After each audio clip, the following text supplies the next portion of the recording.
ഇവിടെ വരുന്ന സമയത്ത് ഇയാൾ രണ്ട് കൈ കൊന്നു. ഈ കയ്യിലെ പ്രധാനമായിട്ട് ഈ കൈ ഇങ്ങനെ വന്നിരുന്നു. അപ്പൊ ഇയാൾ നമ്മളെ വീഡിയോ കണ്ട് വന്നിരുന്നു. അപ്പൊ ഞാൻ അത് കൈ കൊന്നില്ല. ഞാൻ അപ്പൊ തന്നെ പിടിച്ച് വലിച്ചില്ലേ. അപ്പൊ കൈ കൊന്നിയോ. അതിൽ പിന്നെ ഇവിടെ നടുവേന ഉണ്ട്, കാര്യങ്ങളൊക്കെ ഉണ്ട്. ഞാൻ പറഞ്ഞു 10-14 ദിവസം കിടക്കണം പറഞ്ഞു. അതിപ്പോ അഡ്മിറ്റായി. ഇപ്പൊ നാളെ ഇയാൾ പോവാണ്. അപ്പൊ നമ്മളൊരു റിവ്യൂ എടുപ്പിക്കാണ്. അപ്പൊ ഞാൻ അറിയാൻ വേണ്ടിയിട്ടാണ് ഇതിന്റെ കാര്യം. നടുവിന് അവസ്ഥ എന്താണ്? മാറ്റം വന്നിട്ടുണ്ട്. കയ്യോ റെഡിയായി. കൈ രണ്ട് കൈ കൊന്നില്ല. കുറെ സ്ഥലത്ത് കാണിച്ചത്. ഞാൻ 5-6 സ്ഥലത്ത് കാണിച്ചിട്ടുണ്ട്. എത്ര 2 വർഷത്തിലായി? 2 വർഷം 3 വർഷത്തിനുള്ളതായി.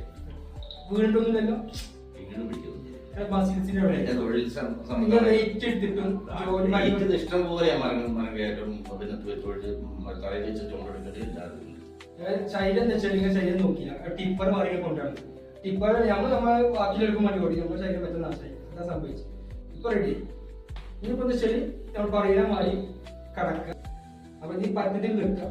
വാളംപുളി കഴിക്കാതെ നിലത്ത് കടക്കാതെ. നിലത്ത് കിടക്കൊന്നുമില്ലല്ലോ. അറിയാം.